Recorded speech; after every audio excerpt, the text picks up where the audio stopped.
Salut, chers fidèles abonnés de la chaîne, cliquez pour gagner, j'espère que vous allez tous bien. Dans cette vidéo, nous allons parler de la seconde migration, la deuxième migration du projet Pi Network. Comment le faire? Que se passe-t-il concrètement? Est-ce vrai ou faux? Nous allons répondre à toutes ces questions-là ici. Comme vous le savez très bien, la semaine a débuté et elle a débuté voilà, sur un pied gauche-gauche. Parce que le marché va de mal en pire. Nous allons aussi parler de cette situation dans cette vidéo. Si tu n'es pas encore un fidèle abonné, mon frère, ma soeur, je te recommande et je t'invite de t'abonner à cette chaîne et mieux encore de partager cette vidéo dans le groupe parce que beaucoup pourront être sauvés suite à cette information que nous allons donner sur la seconde migration du projet Pi. Alors, pour commencer la vidéo, nous allons parler de la citation du jour. Aujourd'hui, l'équipe de Cliquez pour gagner nous dit ceci. Oui, dans la spéculation, profite dont tu seras le profit. Il faut comprendre que l'esprit spéculatif, c'est le profit ou la perte. C'est le profit ou la perte. Soit tu profites de la spéculation, soit tu perds dans la spéculation. Et toute crypto-monnaie est appelée à cet esprit de spéculation. Les gens disent non, le projet Pi n'est pas un projet spéculatif. Non, le projet Pi est un projet spéculatif. On vous dit ça, allez dans l'application de mining même de Pi. Vous allez voir juste en bas, TOS. Vous appuyez sur ça. Vous allez tomber sur les termes et conditions. Vous allez tomber sur les termes et conditions. Sur les sites, vous venez ici. Termes et conditions, termes et services. Social chain. Tu viens ici. Pi est une crypto-monnaie spéculative. Aujourd'hui, certains veulent que Pi soit une monnaie, un stablecoin. Même le Bitcoin n'est pas un stablecoin. Ici. C'est traduit noir sur blanc. Ici. Ici. Oui, voilà ici. Pi est une crypto-monnaie similaire. Qui serait similaire ou qui va prendre en quelque sorte l'esprit de volatilité. C'est écrit ici. Ici. Ce n'est pas moi qui l'invente. Pi serait similaire aux autres crypto-monnaies et serait volatile. Il serait volatile. Ce n'est pas moi qui le dis, c'est l'équipe de Pi qui le dit. Donc, plusieurs personnes te diront, non, Pi est un stablecoin. Pour le moment, l'équipe de Pi nous dit ceci. L'équipe de Pi nous dit ceci. Oui, vous devez comprendre et accepter, non, ici, non. Il faut, je crois ici, Pi serait probablement d'une volatilité similaire et seront soumises au même risque de facteurs rencontrés par les autres crypto-monnaies. Donc, arrêtons de dire Pi n'est pas volatile. Pi est spéculatif, Pi est volatile. Quand on parle de volatilité, on parle de spéculation. Ça monte, ça descend, ça descend, ça monte. Ça monte, ça descend, ça descend, ça monte. C'est ça. Donc, dans ça, beaucoup vont se faire de l'argent. Actuellement, certaines personnes sont en train d'acheter des Pi, beaucoup de Pi sur les échangeurs, afin de pouvoir profiter après. D'autres sont en train d'acheter, d'autres sont en train de vendre à un mauvais prix. C'est à chacun de décider son prix. C'est ce qu'on appelle l'offre et la demande. C'est ce qu'on dit souvent, c'est la communauté qui décide. Il y a certains qui ont vendu leur prix à 3 $, certains qui ont vendu leur prix à 2 $, certains qui ont vendu leur prix à 0,05, plutôt 0,06. Après, c'est à chacun, c'est à la communauté de décider du prix du Pi. Il n'y a pas à faire de stablecoin pour le moment dans Pi. Pi, comme l'a dit l'équipe, est une crypto-monnaie volatile et spéculative, comme toute autre crypto-monnaie. Pour le moment, c'est ce que Pi est. Si Pi va changer demain, on le saura. Je ne saurais le dire. Mais je te parle du présent. Alors, pour continuer la vidéo, mon frère, ma soeur, nous sommes en train de voir une chose importante. Les régulateurs américains reviennent sur la table de négociation pour parler des crypto-monnaies. Oui, beaucoup de personnes aujourd'hui, nous sommes en train de voir le marché s'effondrer. Regardez avec moi. Le Bitcoin qui s'effondre, le Bitcoin à 82 000 $. Le Bitcoin qui était à 104 000 $ a fait moins 20 000 $. Et les gens qui disaient, nous qui disions, que moi j'ai toujours, je me mets dans le lot pour te faire plaisir. Le bull run, c'est cette année. Cette année 2025, si toi, cryptophile, tu ne deviens pas riche, c'est que tu as appelé à la pauvreté. Parce que c'est le blue run. Nous sommes au moment du blue run. Le blue run. Et on nous fait que nous chanter nuit et jour le Blue Rong. Mon frère, je vais te chanter notre musique sur le Blue Rong. C'est chier, c'est gâter, c'est pourri, c'est fini. C'est chier, c'est gâter, c'est pourri, c'est fini. C'est chier, c'est gâter, c'est pourri, c'est fini. Oui, c'est comme cela. C'est chier, c'est gâter, c'est pourri et c'est fini. Le boulon là, je ne sais pas où est-ce qu'on va l'avoir. Mais c'est chier sur nous, c'est gâter sur nous, c'est fini pour nous. Donc, arrêtons d'attendre toujours. Moi, j'ai dit, j'ai développé une philosophie en crypto-monnaie et que quand tu analyses, tu finis par comprendre que c'est vrai. Et cette philosophie, nous sommes en train de la partager dans notre groupe VIP pour tous ceux qui sont VIP. Ici, pour ceux qui auront le courage de vouloir se former, de vouloir réellement comprendre, tu vas comprendre que le Blue, c'est une affaire d'individualisme. Individualisme. Il n'y a plus de Blue où toutes les 10 millions de crypto-monnaies vont monter et il n'y a pas ça. Quand je dis, les gens ne comprennent pas. Tu vas voir, peut-être la moitié de ces 10 millions vont monter, la moitié ne va pas monter. Après la moitié, l'autre moitié monte, l'autre moitié descend. Ça sera comme cela. Donc, le boulot que toi tu attends là, il faut, en tout cas, de toute façon, il faut attendre. On attend toujours bien. En tout cas, avançons simplement. Alors, parlons de la deuxième migration. Les gars, avant de parler de la deuxième migration, je te demande, est-ce que tu es abonné à notre channel Telegram? Est-ce que tu es abonné à notre channel Telegram? Tu me diras, non, je ne suis pas abonné. Tu rates beaucoup de choses. Tu rates beaucoup de choses. Parce que hier, bien que c'est dimanche, nous avons partagé l'information, mais je ne pouvais pas faire une vidéo parce que j'étais un peu en déplacement. Alors, on a fait une vidéo, on a partagé une information en disant, alerte aux pionniers. Si vous recevez un mail sur la deuxième migration, c'est une arnaque pour voler une fois de plus vos Pi Network. Beaucoup de personnes ont reçu un mail comme quoi il faut réclamer déjà la deuxième migration. Oui, la deuxième migration est déjà disponible pour réclamer. Beaucoup de personnes reçoivent déjà ce mail. Ah oui, non les gars, je vais aller cliquer, je vais aller réclamer parce que j'ai fait la première migration, j'ai fait mon KYC et je vais réclamer. C'est de ça qu'on va parler dans cette vidéo. Mais avant de parler de cela, l'équipe de Pi nous a encore rappelé quelque chose. Il y a de cela quelques heures. Qu'est-ce que l'équipe de Pi nous dit? Elle nous dit, rappelons-nous que la période d'indulgence et de grâce, de migration, du KYC et du mainnet seront conclus le 8 à 14, le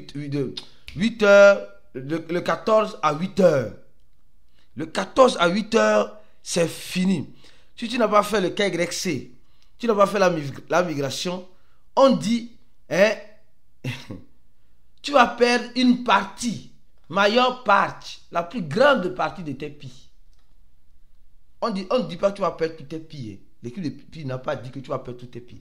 Tu vas perdre une grande partie. On dit tu vas perdre une grande partie de tes Pi. Oui, une grande partie. Donc, je me dis, cette partie qui serait perdue, est-ce que l'équipe de Pi va se décider de burner? Ça serait une bonne idée. En tout cas, moi, je pense que ça serait une très bonne idée. C'est-à-dire que de faire rare les Pi sur le marché. De faire rare les Pi sur le marché. Ou bien, ils ne vont pas parler de burn, ils vont le garder jalousement encore dans leur caisse et aller injecter encore sur le marché. Ils sont libres de faire ce qu'ils veulent. Avec ces Pi que les gens ont mérité et n'ont pas respecté les termes et conditions qui sont le KYC et le mainnet fait, alors la migration vers le mainnet, alors l'équipe de Pi se décidera. Moi je dis la meilleure solution c'est le burner, c'est de faire rare les Pi. Peut-être il doit avoir peut-être, je dis de n'importe quoi, 2 milliards de Pi dans cette situation. Imaginez si on dit on brûle 2 milliards de Pi. Bon, après l'équipe fera ce qu'elle veut parce qu'elle nous tiendra informés de ces Pi qui seront perdus par les pionniers. D'accord? Donc le 14, l'équipe de Pi ne nous parle pas de l'ouverture du mainnet. L'équipe de Pi ne nous parle pas qu'ils vont afficher le prix du GCV. L'équipe de Pi ne nous parle pas qu'ils vont activer les 100 applications.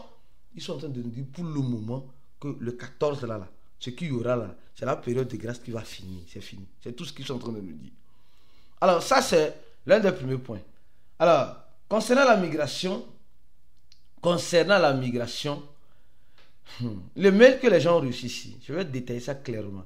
Le mail que les gens ont reçu ici, on dit, c'est le site de Pi textuel, je vous jure. Ceux-là, ils ont été vraiment professionnels. Regardez, minepi.com, ici. minepi.com /pi second c'est margation. Second margation. Et c'est vraiment pas possible, quoi. Quand tu appuies ici, directement, ça t'envoie ici sur cette page. Je suis en train de chercher là où les gars là, parce que quand je vois le URL en bas, juste en bas de mon écran, hein, je vois blockchain value ici.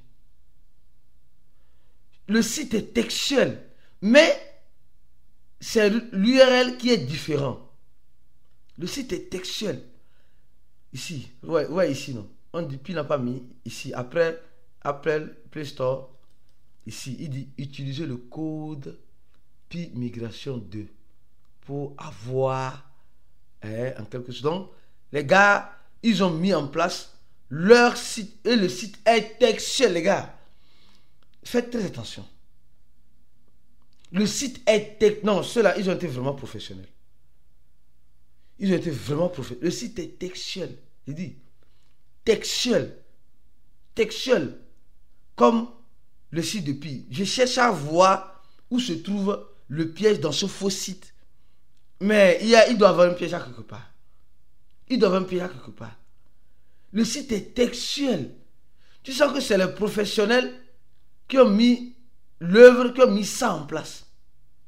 Mais pour le moment, je ne vois pas le danger de ce site. Mais ce n'est pas un site venant de l'équipe de Pi. Vous voyez, ici, dans le site de l'équipe de Pi, là, ça compte pas OKX, Pionex, Mex, Bitget, Get. Ici, ils ont OKS, Get, Bitget. Donc, il y a quelques petites différences. L'équipe de Pi ne nous a pas parlé encore de la deuxième migration. L'équipe de Pi ne nous a pas encore parlé de la deuxième migration. Non. Ils ne nous ont pas encore parlé de la deuxième migration. Le problème, c'est qu'aujourd'hui, la plupart des pionniers sont tellement pressés comme la diarrhée et ils vont aller cliquer sur n'importe quoi et ils seront la victime dans le n'importe quoi. Oui, beaucoup seront la victime dans le n'importe quoi. Donc, beaucoup de prudence. L'équipe de Pi nous dit ceci, de faire attention. Il y a certaines personnes qui sont mal intentionnées. Certaines personnes qui ne vous cessent de vous vendre du vent. Et ils vous disent, et répètent encore la même chose, et je ne fais que le répéter. L'équipe dit de suivre les réseaux sociaux de Pi. Les réseaux sociaux de Pi qui sont ici. De Nicolas, de sa femme. C'est fini. Twitter, Facebook, Telegram, leur site, c'est tout. Tout ce qui viendra après, ce n'est pas de leur compte, ce n'est pas de leur ressort. Ce n'est pas de leur ressort. Franchement, beaucoup malheureusement, je dis, beaucoup malheureusement vont perdre leur Pi parce que, ils ne suivent pas les réseaux sociaux officiels du projet Pi. S'il vous plaît. Arrêtez de suivre les gens qui ne font pas partie de l'accord team. Parce que c'est eux qui vont vous induire en erreur. L'accord team vous dit, la CT vous dit, suivez-nous sur nos réseaux sociaux. Mais les gens refusent de façon catégorique de suivre ces personnes-là. Les gens refusent catégoriquement de suivre ces personnes-là. Alors, qu'est-ce qu'il faut vous dire? Vous aurez juste vos yeux pour pleurer après. C'est tout ce que je vous dirai. Arrêtez de suivre les soi-disant leaders GCV, les soi-disant... Suivez l'accord team. Si l'accord team décide d'adopter les GCV, vous allez voir ça. Mais si jusqu'à l'accord team ne dit rien, c'est qu'elle n'est pas encore prête. Qui décide, c'est l'accord team. Ce n'est pas la soi-disant Doris, ce n'est pas ton soi-disant ambassadeur de GCV. Mais les ambassadeurs, ils travaillent dans quelle ambassade même? Ou même l'ambassade. Hey, Seigneur Jésus. Hey! Les gars, réveillez-vous. Réveillons-nous. Réveillons-nous. Souvent, je dis, c'est le manque de formation qui fait que tu es en train d'être berné. Bien que tu vois la vérité en face, mais on est en train de te blâmer. On est en train de te mentir. Et toi, tu es assis dans le mensonge. Et on te dit, il faut patienter. Vous savez souvent, quand quelqu'un ment, jusqu'à... il n'y a plus rien à te dire pour mentir, il te dit simplement. La phrase philosophique, c'est quoi? Il faut patienter. Il faut patienter. Et comment pas te donner des exemples? Tu te rappelles de comment le Bitcoin a commencé? Qui peut me donner le lien de parrainage du Bitcoin quand le Bitcoin a commencé? Le lien de parrainage du Bitcoin, quand le Bitcoin n'a pas eu de lien de parrainage. Arrêtez de comparer Pi au Bitcoin. Les leaders vont commencer par te flatter. Mon frère, tu n'es pas fatigué quand on te mente comme cela. Je pense que tu es fatigué. Tu es fatigué. Mais tu veux toujours garder espoir. Garde espoir, au même moment, viens te former. La formation est d'une information. La formation est très importante pour réussir dans l'écosystème. Sinon, tu vas être quoi? Le profit pour certains qui vont profiter de toi. On se dit à la prochaine vidéo. Et comme tu le sais très bien, ciao.